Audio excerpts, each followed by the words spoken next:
Island पर America हाल ही में बम फोड़ चुका है ताकि ईरान हॉर्मुज स्ट्रेट को खोल दे, लेकिन ईरान ने भी अभी तक हॉर्मुज बंद किया हुआ। लेकिन अब अमेरिका ने अपने 2000 मरीन जवानों को इस आइलैंड की तरफ रवाना कर दिया है। रिपोर्ट है कि इस जहाज को सिंगापुर से ईरान की तरफ बढ़ते हुए देखा गया है। अमेरिका के रक्षा मंत्री पीट हेगसेथ ने ईरान को धमकाते हुए कहा कि अगर ईरान हॉर्मुज के रास्ते में अड़ंगा डालेगा तो अमेरिका उसके उस खार्ग आइलैंड पर कब्जा कर लेगा। लेकिन ईरान कह रहा है कि कुछ भी करके देख लो, ईरान झुकेगा नहीं। ईरान तो वेट कर रहा है। ईरान बैठा हुआ है कि तुम भेजो अपने सैनिक।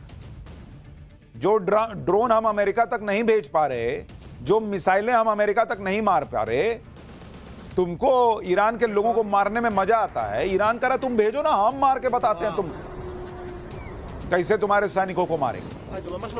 सिर्फ अमेरिका के संसाधन, अमेरिका का पैसा ही बर्बाद होगा, ईरान कह रहा अगर तुम ये सब करोगे।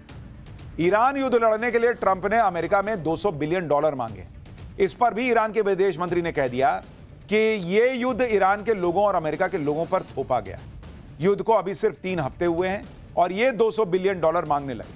अमेरिका के आम नागरिक इसके लिए नेतन्याहू और अमेरिका में नेतन्याहू के लोगों को थैंक यू कह सकते हैं कि लाखों crore dollar Israel first tax के तौर पर लगने वाले हैं, जो अमेरिका की अर्थव्यवस्था को ही बर्बाद करके रख देगा।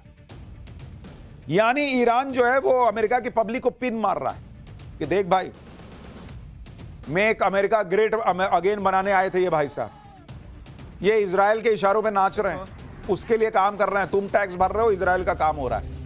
मार दिया पिन। वहां पब्लिक जो है वो कर, हाँ यार ये तो सही कर रहा है। देखिए बात सही भी है।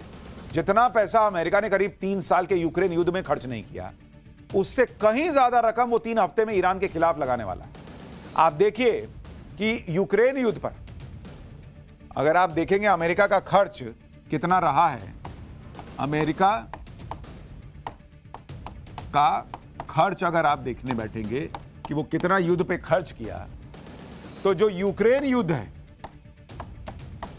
यूक्रेन वॉर, उसमें अगर आप देखेंगे 2022 से 2025 की बात कर रहा हूं, उसमें अमेरिका ने कितना खर्चा किया?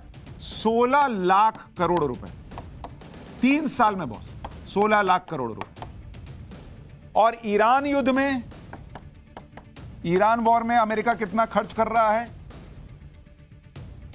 9000 करोड़ CR पर डे खर्च कर रहा है बॉस, पर डे। और 20 दिन में इसका मतलब यह है ऑलमोस्ट 2 लाख करोड़ रुपए वो खर्च कर चुका है। 2 लाख करोड़ रुपए 20 दिन में।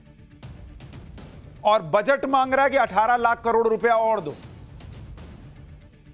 तो आप देखिए कि 2 लाख करोड़ इधर और 18 लाख करोड़ का बजट मांग रहा है, तो 20 लाख करोड़ हो गया। तो जितना 3 साल में खर्च नहीं किया यूक्रेन युद्ध में, उससे ज्यादा तो ईरान में खर्चा कर देगा। तो ईरान कह रहा कि मारो, हमको क्या है। हम थोड़े कहते हैं कि हम दुनिया के सबसे बड़े देश हैं, हम दुनिया के सबसे ताकतवर देश हैं, हम पूरी दुनिया को चला रहे हैं। डुबाओ, फाड़ो पैसा, अपना डॉलर फाड़ फाड़ के फेंकते जाओ, जलाते जाओ। हमको क्या, हमको तो मार नहीं बैठो ना, हम तो मार ही रहे हैं। तुम्हारी इकोनॉमी मार के मर जाएंगे, ईरान कह रहा है।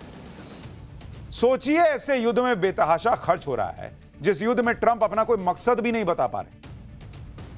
भाई को पता ही नहीं है कि किस बात का पैसा खर्च कर रहा है। ब्याह में नाच रहे हो कि ऐसे उड़ा रहे हो, पब्लिक का पैसा उड़ा रहे हो तुम। इसी पर दुनिया भर में ट्रंप की छीछालेदर हो रही है। बड़ी बड़ी मैगजीन और अखबार लिख रहे हैं कि यह ट्रंप का ऑपरेशन एपिक फ्यूरी नहीं है, एपिक फेलियर दिख रहा है। दुनिया की बड़ी मैगजीन इकोनॉमिस्ट ने अपने कवर पेज पर ट्रंप की आंखें बंद किए हुए फोटो दिखाते हुए लिखा कि ऑपरेशन ब्लाइंड फ्यूरी। इसको दिख ही नहीं रहा है कर क्या रहा है ये आदमी। ये सब बातें इसलिए हो रही हैं क्योंकि ट्रंप क्या कह रहे हैं, ट्रंप क्या कर रहे हैं, ये किसी को समझ में नहीं आ रहा और उनको भी नहीं आ रहा है। ट्रंप जिस रूस के तेल से सबसे ज्यादा नफरत करते थे, उस तेल पर दुनिया से कह दिया कि जाओ जाके खरीद। ईरान के जिस तेल पर अमेरिका ने सैंक्शन लगा रखा था, अब अमेरिका उसके बारे में क्या कह रहा है सुनिएगा, आपका दिमाग हिल जाएगा। कह रहा है कि उस पर से भी सैंक्शन हटा देंगे। जो समुद्र में ईरान का तेल खड़ा है, जहाज में पड़ा है, कह रहा है उस पर से भी सैंक्शन हटा देंगे, वो भी ले लो। क्या हालत हो गई तुम्हारी अमेरिका, क्या हालत हो गई सोचिए। रूस को मारने चले थे, रूस को मार नहीं पाए। रूस यूक्रेन युद्ध रुकवाने चले थे, वो रोक नहीं पाए। चाइना को डैमेज करने चले थे, वहां जिनपिंग हंस रहा है क्या किया ये आदमी। और यहां ईरान से लड़ रहे हो और दुनिया से कह रहे हो कि ईरान का तेल भी खरीद लो भाई। ऐसा तो उसी एक जानवर के साथ होता है जो अपना पूंछ पकड़ने के लिए गोल गोल घूमता, पकड़ नहीं पाता। वही अमेरिका का हाल हो गया। अगर ट्रंप ऐसे ही युद्ध बिना मतलब के खींचते रहे तो फिर दुनिया में हाहाकार मच जाएगा, क्योंकि बात सिर्फ तेल और गैस की नहीं है। अगर आप ओवरऑल दुनिया के हालात देखेंगे तो खाड़ी देशों से आने वाले फर्टिलाइजर की कमी की वजह से फूड क्राइसिस को खतरा है। 4.5 करोड़ लोगों के भूखमरी की चपेट में आने का खतरा है। कई एक्सपर्ट यह दावा कर रहे हैं कि अगर युद्ध 10 दिन और चल गया ना तो ग्लोबल रिसेशन आने का डर है, मंदी आ जाएगी दुनिया में। जब यह युद्ध शुरू हुआ तब से ग्लोबल स्टॉक 4.5% गिर चुके हैं। वर्ल्ड जीडीपी को 4 से 5% का झटका लगने का खतरा है। दुनिया भर में ऑयल और गैस के दाम बढ़ रहे हैं। युद्ध का इंपैक्ट ऐसा पड़ रहा है कि ईरान के कल के अटैक के बाद यूरोप में गैस की कीमत 35% बढ़ चुकी है। खाड़ी देशों से दुनिया को सिर्फ ऑयल और तेल ही नहीं मिलता, बल्कि फर्टिलाइजर यानी खाद की भी सप्लाई होती है। इसलिए आने वाले दिनों में फूड क्राइसिस के बढ़ने की चिंता है। दुनिया का 20% फर्टिलाइजर यानी खाद और 46% यूरिया खाड़ी देशों से आता है बॉस।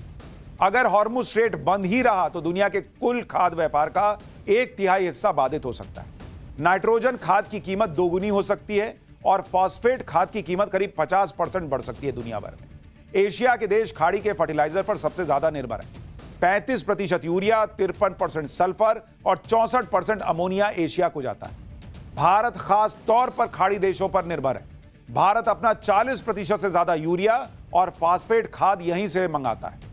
खाड़ी का फर्टिलाइजर सबसे ज्यादा भारत, ब्राजील और चीन लेते हैं। ये तीनों ही देश दुनिया के सबसे बड़े खाद्यान्न उत्पादक भी हैं। यानी बात सिर्फ भारत के लिए कोई चिंता की बात है ऐसी नहीं है, पूरी दुनिया के लिए चिंता की बात है। एक साथ दुनिया पर कई संकट आ रहे हैं। Energy crisis, fertiliser crisis, food supply chain crisis, और इन सब से दुनिया को निपटना है। इसलिए लोग यही मना रहे हैं कि भाई किसी तरह ये युद्ध खत्म हो जाए, क्योंकि इतने सारे क्राइसिस नहीं होते तो लोग कहते कि जाओ डोनाल्ड ट्रंप तुम उधर कोने में लड़ते रहो, हमको फर्क नहीं पड़ता। लेकिन दिक्कत यह है कि ये युद्ध ट्रंप और अमेरिका ने शुरू किया, पिस पूरी दुनिया रही। ईरान युद्ध की वजह से करीब 95 देश ऐसे हैं जहां तेल महंगा हो चुका है बॉस।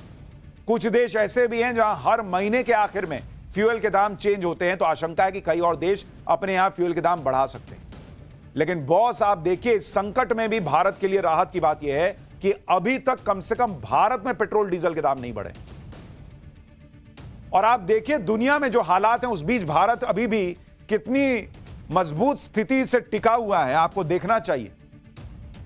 तेल के दाम बढ़े दुनिया में, कहां कितने बढ़े बॉस? अगर आप देखेंगे आज की डेट में अमेरिका में, जहां का ये रायता दुनिया भर में फैला हुआ है, वहां 16.5% तेल की कीमत बढ़ चुकी है। चीन में ऑलमोस्ट 10.4% तेल की कीमत जो है वो बढ़ चुकी है। सब ऊपर जा रहा है मामला। सिंगापुर को देखिए, सिंगापुर के अंदर तेल की कीमत जो है वो ऑलमोस्ट 16% बढ़ चुकी है। जर्मनी में देखिए, सबका आपको राउंड फिगर बता रहा हूं, जर्मनी में ऑलमोस्ट 13% बढ़ गई है। कनाडा में देखिए बॉस, कनाडा में तो ऑलमोस्ट 28% तेल की कीमत बढ़ चुकी। इसी तरह आप फ्रांस में देखिए, फ्रांस के अंदर तेल की कीमत ऑलमोस्ट 6% बढ़ गई है। यह डेटा 23 फरवरी से 11 मार्च के बीच का आपको बढ़ा रहा हूं। लेकिन अगर आप भारत में देखेंगे, आज की डेट में भारत में तेल की कीमत कितनी बढ़ी? 0% बॉस। इकलौता अपना भारत है जो इस युद्ध के संकट के बीच भी टिका हुआ है। लेकिन समस्या यह है कि इतना रायता फैलाइएगा तो कितने दिन चलेगा, क्योंकि हम इतना इंपोर्ट करते हैं, कितने दिन इसको पकड़ के रख पाएंगे। लेकिन दुनिया भर में इंपैक्ट पड़ रहा है। भारत में पेट्रोल डीजल के दाम नहीं बढ़ रहे, लेकिन अगर यह युद्ध ऐसे ही चलता रहेगा तो आगे क्या होगा इसकी कोई गारंटी नहीं है। क्योंकि आप यह भी देखें कि ईरान युद्ध में 2 हफ्ते में ही भारत में एलपीजी को लेकर चिंताजनक स्थिति बन गई। पीएम मोदी इस बात को समझते हैं कि अगर युद्ध और भड़का, एनर्जी हब पर हमले होते रहे तो दुनिया तबाह हो जाएगी। और सबसे बड़ा नुकसान हमारा ही है भाई, भारत का, क्योंकि हम फास्टेस्ट ग्रोइंग इकोनॉमी है। ये जितने चीन, अमेरिका, ये सारे डेवलप्ड कंट्रीज हैं, विकसित राष्ट्र हैं। हम डेवलपिंग नेशन में आते हैं। हम डेवलप्ड कंट्रीज में जाने के लिए लड़ाई लड़ रहे हैं, उसके लिए जद्दोजहद कर रहे हैं। ये हमारा समय है, इसकी बात कर रहे हैं। और उस वक्त ये रायता फैला दिया ट्रंप ने और हम फंस गए बीच में। इसलिए प्रधानमंत्री मोदी ने भारत के हितों को सुरक्षित करने और युद्ध की चिंगारी को ठंडा करने के लिए कूटनीतिक प्रयास तेज किए हैं। कल और आज में पीएम मोदी ने कुवैत, ओमान, जॉर्डन, फ्रांस और मलेशिया के नेताओं से बातचीत की है। पीएम मोदी ने एनर्जी इंफ्रास्ट्रक्चर पर हमले की निंदा की है और तनाव को घटाने की लगातार अपील कर रहे हैं। प्रधानमंत्री मोदी ने डायलॉग और डिप्लोमेसी से शांति और स्थिरता पर जोर दिया है। ओमान के सुल्तान से पीएम मोदी ने स्ट्रेट ऑफ हॉर्मुज पर बात की है। स्ट्रेट ऑफ हॉर्मुज से बिना किसी रुकावट और सुरक्षित आवाजाही पर पीएम मोदी ने जोर दिया है। यानी पीएम मोदी अपनी डिप्लोमेसी के जरिए पूरा जोर लगा रहे हैं कि किसी तरीके से यह युद्ध रुके और भारत और दुनिया जो है वो इससे निकल सके। स्ट्रेट ऑफ हॉर्मुज का खुलना सिर्फ भारत नहीं, दुनिया के लिए जरूरी है। आज ही सरकार की तरफ से बताया गया है कि कैसे हॉर्मुज स्ट्रेट के बंद होने से सप्लाई चेन बाधित हुई, साथ ही जो समुद्री रास्ते से व्यापार होता है उसकी कॉस्ट भी बढ़ गई। सुनिए एक बार। स्ट्रेट ऑफ हॉर्मुज के क्लोजर से मैरीटाइम लॉजिस्टिक डिसरप्ट हुए हैं। शिपिंग लाइंस और इंश्योरेंस ने एडिशनल वॉर रिस्क प्रीमियम को बढ़ाया है, वॉर रिस्क सरचार्जेस को बढ़ा दिया और इमरजेंसी कंफ्लिक्ट सरचार्जेस बढ़ गए हैं। लॉन्ग रूट्स की वजह से लॉजिस्टिक कॉस्ट बढ़ी हैं, व्हीकल डाइवर्जेंस हुए हैं और साथ ही हाई इंश्योरेंस प्रीमियम और कंजेशन एट ट्रांसशिपमेंट हब्स उन पर्टिकुलर पोर्ट्स पर देखा जा रहा है। सर,